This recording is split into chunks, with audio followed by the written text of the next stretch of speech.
This is a brief safety announcement. This show is a comedy broadcast. If the concept of humor or sarcasm confuses or frightens you, the exits are located at the top right of your browser window. Please use them now. For those staying, please ensure your expectations are appropriately lowered. Thank you. You're listening to Backfire FM, and this is 9 to 5 Panic Attack with your host, Arthur Pendleton-Finch. Do sit down and stop fidgeting. Let us not mince words. Your weekend is dead and buried. I am Arthur Pendleton-Finch, and may I welcome you to the most dreadful experience you will have all week, Monday morning. As this is the inaugural transmission of Backfire FM, and given the station's utterly tragic inability to unearth a single qualified soul amidst the vast, teeming swamp of human mediocrity, you are now permanently, and rather unfortunately, lumbered with me. Now, my father always told me, Arthur, if you don't learn how to manage the estate, you'll end up working for a living. I thought he was joking. I thought work was just a rumour invented by the Labour Party to upset the Duchess of Devonshire. But lo and behold, due to a rather aggressive audit by His Majesty's Revenues and Customs, I recently found myself gainfully employed in an office, right here. An open-plan office with just me behind a protective layer of glass in front of this microphone. Truly, the closest humanity has ever come to recreating the trenches of the Somme, but with fewer biscuits. Now, I was told the workplace is cutthroat. What I did not expect was the sheer unadulterated savagery of the kitchen incident on my first day here, which is today. Just a couple of hours ago, I went to the communal refrigerator to retrieve my milk. I don't use the standard issue blue top milk provided by management. You know, the one that tastes like chalk and despair. No, I import my own Channel Island Gold Top. It has a pedigree. The cows have surnames, for God's sake. I arrived at the fridge, and it was gone, depleted, weaponized by some faceless proletarian. And then I saw him. Gareth, from the technical department. Gareth was standing by the kettle, drowned in an aura of unearned confidence, pouring my Gold Top into a mug that said, Mondays, am I right? Now, standard protocol in my family for a border dispute is to release the hounds, but HR has strict guidelines about livestock on the third floor, so I had to engage in that most horrific of modern tortures, the workplace argument. I approached him. I didn't shout. Shouting is for football matches and people who buy their furniture from IKEA. I used the deadliest weapon in the aristocratic arsenal, extreme politeness. I walked up and said, Terribly sorry, Gareth. I couldn't help but notice you've accidentally lubricated your beverage with my personal dairy supply. And do you know what this vandal said to me? He looked me dead in the eye and said, Oh, sorry, mate. Thought it was the communal stuff. Milk's milk, innit? Milk's milk? The room went cold. Milk is not milk, Gareth. One is a divine nectar skimmed from the utopian pastures of Guernsey, and the other is whatever liquid they extract from the concrete in Slough. I said, Gareth, if I wanted to drink communal fluid, I'd lap water from the Thames. That bottle has my name on it, written in calligraphy, with a fountain pen. He shrugged. He actually shrugged and said, Well, there's no need to get your knickers in a twist. It's just a splash. A splash? I replied, my voice dropping an octave into the register usually reserved for declaring war on France. A splash is the beginning of anarchy, Gareth. Today, it's a splash of Gold Top. Tomorrow, you're sleeping in my duvet and declaring the recording booth a sovereign state. Where does this madness end? Well, the argument raged for 27 minutes. We didn't disagree solely about the milk anymore. It evolved. It became about boundaries. It became about respect. I brought up the fact that his emails lack a formal sign-off. He brought up the fact that I wear a three-piece tweed suit on Dress Down Friday. It was a bloodbath. And eventually, HR got involved. We had to sit in a glass box called the pod and fill out a conflict resolution matrix. I had to sign a document promising not to refer to Gareth's desk as the occupied territories. But I learned a valuable lesson about the working class today. They have no fear of God, and people like Gareth possess all the intellectual depth of a dried-up puddle and twice the density. With that being said, let's calm down and play a fine tune perfectly highlighting the state of politics in this country. This is Tea on the Stairs by Maddie Pollux.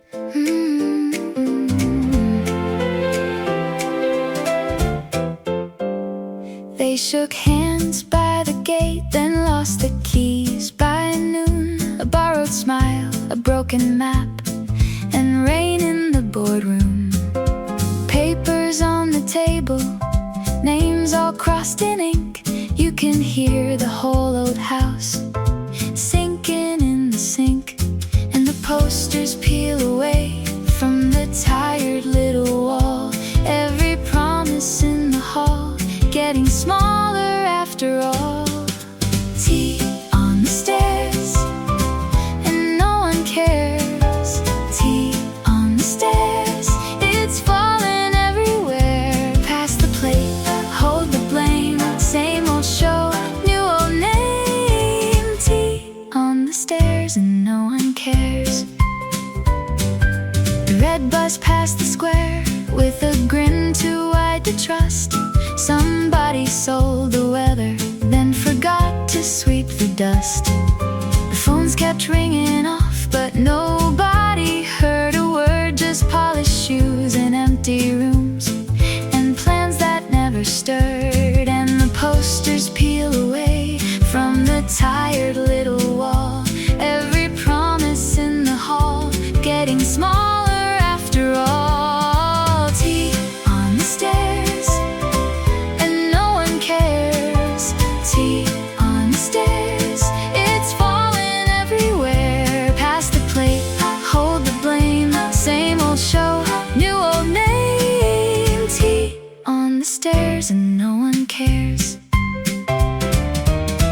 I heard the clock in Westminster laughing through the floor. All the velvet, all the voices, too loud to settle score. So I leave the cups unwashed, let the silence start.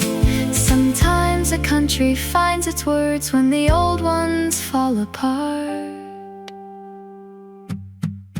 Tea on the stairs, and no one cares.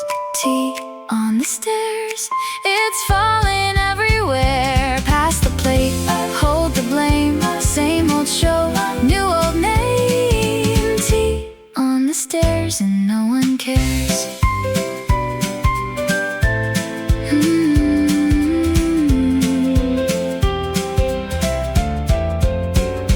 Tea on the stairs. What a fine song. Speaking of politics, I must confess, I voted for Brexit. I voted for it because I was promised a return to global dominance. I thought we were getting the British Empire back. I genuinely believed that the moment the ink dried on the treaty, the French would hand over Calais and we'd be allowed to tax the Spanish for using the Mediterranean. Instead, it has been an unmitigated disaster for the only demographic that truly matters: the wealthy. Do you know what Brexit actually did? It didn't stop immigration.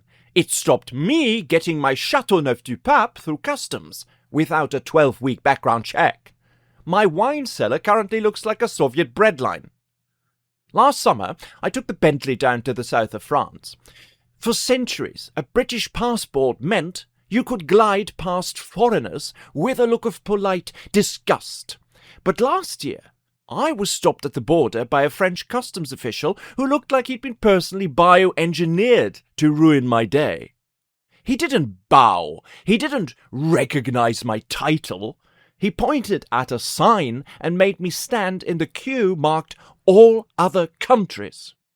Do you know who was in that queue? Americans. People who wear socks with sandals and call trousers pans. I had to stand next to a man from Ohio for 3 hours while he explained the plot of Yellowstone to me. That wasn't the sovereignty I voted for. We didn't take back control. We just gave a French border guard named Jean-Luc the divine right to search my luggage for illegal cheese. We tried to punish Europe, and instead we colonized ourselves with paperwork. It's a tragedy. Same as my marriage, apparently. On that note, let me pleasure your ears with a fine track, loosely inspired by our divine national treasure, Adele. This is Divorce, Babe, Divorce by TJ Maxx.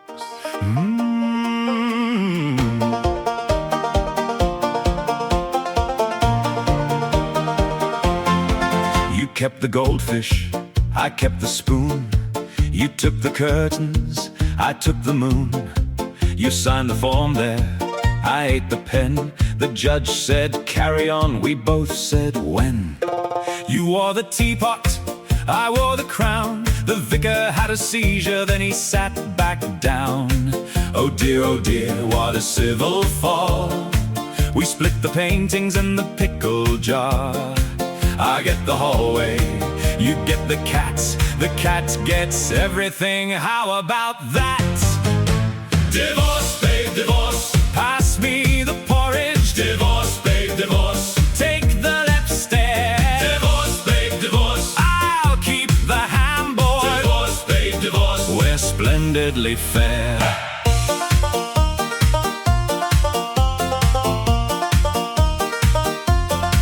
You took the bathtub, I took the rain. You kept my surname, I kept the stain. The solicitor hummed like a startled goose.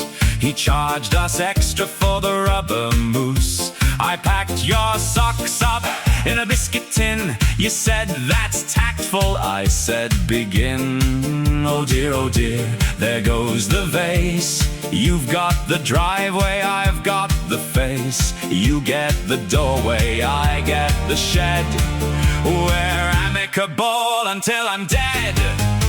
Divorce, babe, divorce. Pass me the porridge. Divorce, babe, divorce. Take the left stair. Divorce, babe, divorce. I'll keep the handboard. Divorce, babe, divorce. We're splendidly fair.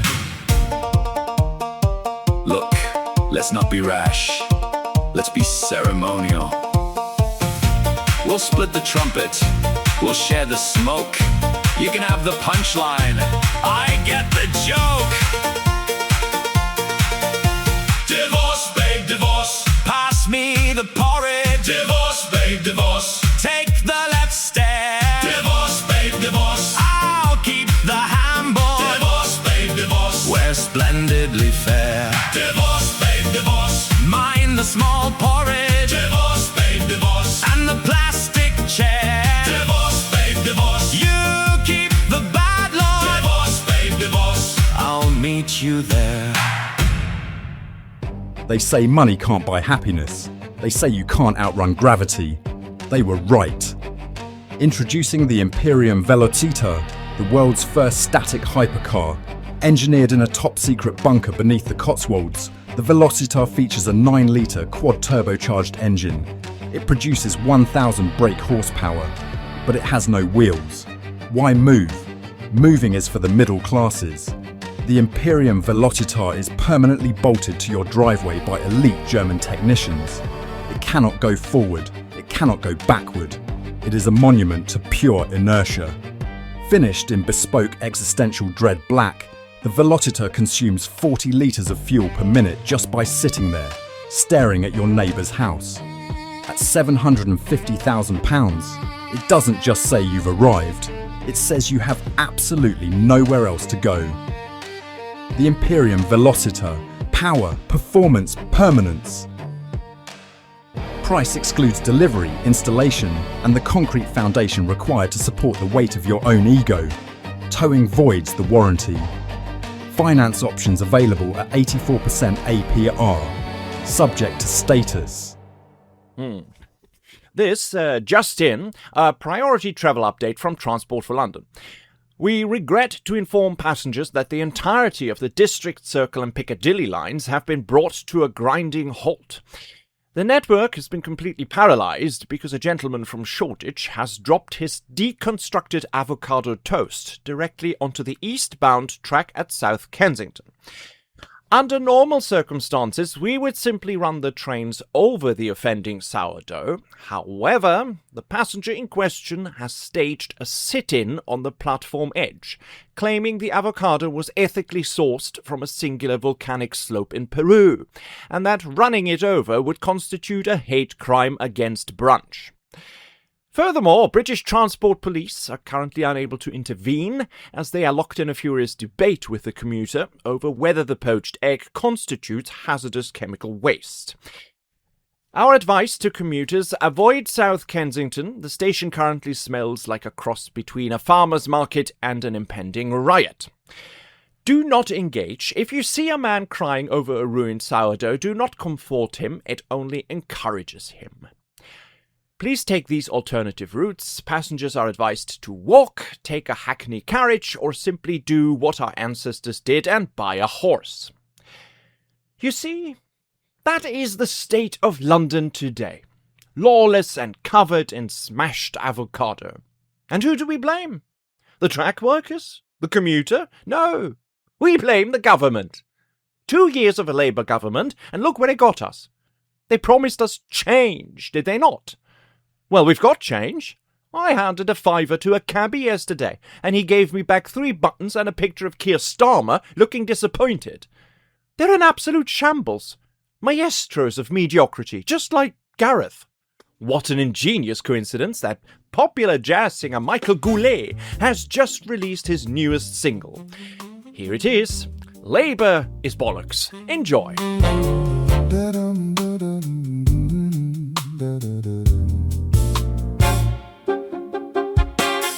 Papers piled on the chair, tea gone cold by the sink. Another speech on the telly, same old suit, same old stink. They talk big in the chamber, but the bill lands on me. Hands in my pocket, still no room to breathe. I watched it all from the queue, the same line, same lie, same glue. You can dress it up in blue, it still comes back to you.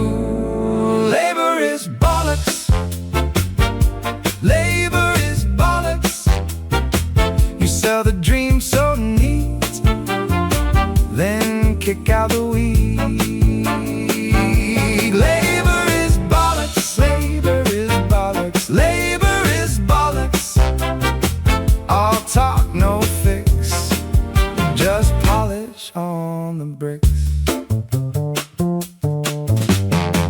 Bus stop rain on my collar, factory clock in my head, kids with their boots by the doorway, mom doing sums over bread. They promise change by the million, then they wink and they wait. Same brass key, same locked gate, same crumbs on the plate.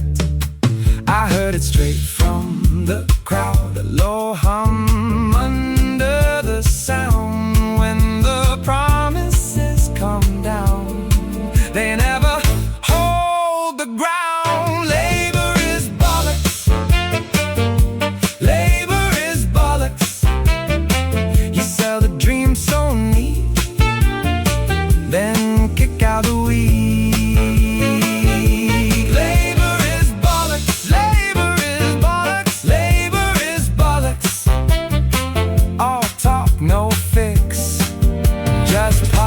On the bricks. Maybe I'm tired, maybe I'm done watching suits chase the sun, but I know that feel in the room when the truth cuts through. Labor is bollocks. Labor is bollocks. You sell the dream so neat, then kick out the weed. Labor is bollocks. Labor is bollocks. Labor is bollocks.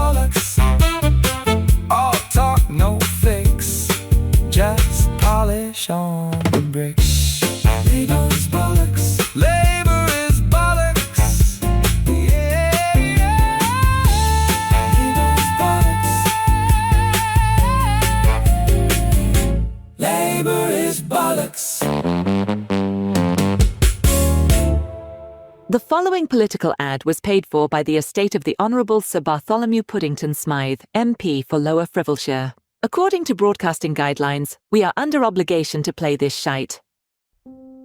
My fellow Britons, at this pivotal moment in our nation's history, we must look forward with courage, conviction, and a willingness to embrace bold, transformative solutions. That is why I, Sir Bartholomew Puddington-Smythe, humbly present my plan to make Great Britain great again. Firstly, I will address our energy crisis by commissioning the construction of national wind encouragement zones. These will be staffed by dedicated civil servants whose sole duty is to stand outdoors and encourage the wind, with polite but firm requests. Secondly, to strengthen our economy, I propose the introduction of a new national currency, the Britcoin. Not a digital currency, that would be reckless. No, Britcoin will be a physical coin the size of a dinner plate, ensuring citizens take their finances seriously. Thirdly, to improve public transport, I will replace all train announcements with live readings of classic British literature. This will not make trains faster, but it will make delays feel more culturally enriching. Fourth, I intend to solve overcrowding in our cities by launching the Vertical Village Initiative, encouraging residents to live on specially designed stilts, thereby doubling usable ground space without disturbing existing infrastructure. Fifth, I will restore national pride by mandating that every household display a portrait of Great Britain's most inspirational figure, a very determined badger. My fellow citizens, these proposals are not merely ideas. They are a roadmap to a Britain that stands taller, thinks bigger, and occasionally balances on stilts. I am Sir Bartholomew Puddington-Smythe, and together we shall build a future worthy of our great nation. Things I have to endure on this bloody fucker. Oh, good God, it's over. Thank heavens. According to a recent study, more than a third of Britons claim they have changed their social class. And better yet, the upper and upper middle classes are now claiming they belong to more than one class at once. Oh, brilliant. Absolute bloody brilliant. Just when you think this country couldn't possibly consume any more of its flatulent, self-indulgent bollocks, the polling experts at a test drop a fresh steaming pile of sociological research right onto our doorsteps. More than one class at once? They've actually coined a term for it. Are you ready? Are your cerebral cortexes prepared for this level of weaponized pseudo-intellectual drivel? Polyclass. Yes, 6 million people in this country are now apparently polyclass, which is just a highly expensive university-grade way of saying I'm a duplicitous, pretentious, trust-funded wanker who likes to cosplay as a commoner. Let's look at the actual numbers, shall we? Because the data is bloody beautiful. The study found that working-class people were the least likely to say they'd changed class. 70% of them said, no, I'm in the exact same social category I was born into. Because of course they are. Do you know why, you overeducated organic kale-munching parasites? Because you can't imagine your way out of a damp council flat. You can't identify your way out of a 0-hours contract at Amazon. If you are working class, class isn't a vibe. It's not an aesthetic you pick up at a vintage clothing market. It's an economic stranglehold. 70% of them stay in their category because the system is rigged to keep them there. They don't have the luxury of sitting around over a 20-pound avocado toast, debating whether their aura is predominantly proletarian with a soupçon of bourgeoisie. They're too busy wondering if they can afford to turn the heating on. But the upper middle classes, oh, bless them, they are fluid now. They're class fluid. Oh, well, yes, my grandfather owned a small shipping empire, and Daddy bought me a mews house in Notting Hill. But honestly, I bought a can of Stella once, and I watched Skins as a teenager, so I really feel quite polyclass. I'm practically a minor. I'm just so multifaceted. Fuck right off. You are not multifaceted, Hugo. You are a parasite with an identity crisis. Do you know what polyclass actually means in the real world?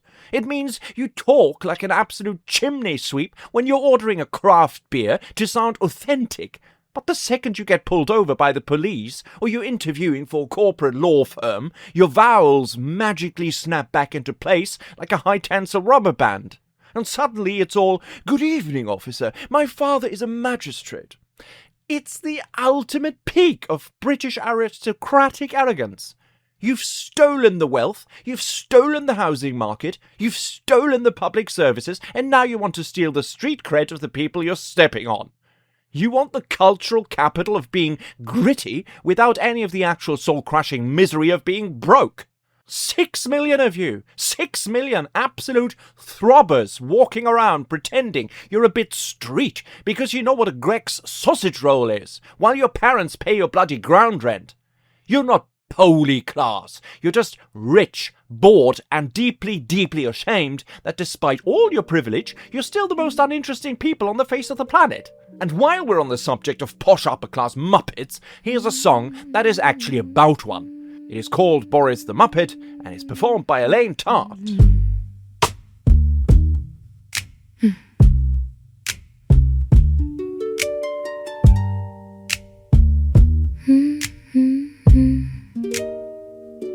You show up crooked in the frame, hair like a weather report, tie askew, grin too wide, talking big in a tiny suit. You're strutting like a hero, but the seams are showing through. One hand waving at the crowd, one hand caught in the glue. You call it charm, I call it drafty, a grand facade with cheap paint cracking. And I see the strings when you try to sway, I see the wobble in the way you play. You laugh it off, then you drift away, but every room can hear the sway. Boris the Muppet, Boris the Muppet, all fluff, no spine. Boris the Muppet, Boris the Muppet, you fall right in line. Oh, Boris the Muppet, Boris the Muppet, still front and center. Boris the Muppet, Boris the Muppet, but the seams won't mend. You wear that grin like armor, it never quite holds a paper crown in a rainstorm. A story getting old, you speaking grand directions, but the map comes out torn. Every promise trips in public, every boast looks worn. The room gets quiet, then it starts to hum, not with praise, with the sound of someone done. And I see the strings when you try to sway, I see the wobble in the way you play. You laugh it off, then you drift away, but every room can hear the sway. Boris the Muppet, Boris the Muppet, all fluff, no spine.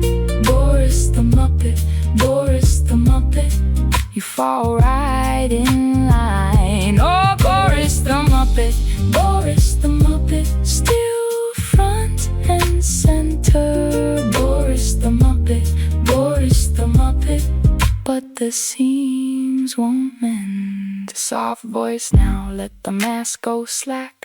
No more grin, no more polished act, just a hollow shine on a borrowed roll, a hand on the wheel and no control. Boris the Muppet, Boris the Muppet, all fluff, no spine. Boris the Muppet, Boris the Muppet, you fall right in line. Oh, Boris the Muppet, Boris the Muppet, still front and center. Boris the Muppet, Boris the Muppet, but the seams won't mend. And that is all we have time for on this very first Monday 9 to 5 Panic Attack broadcast.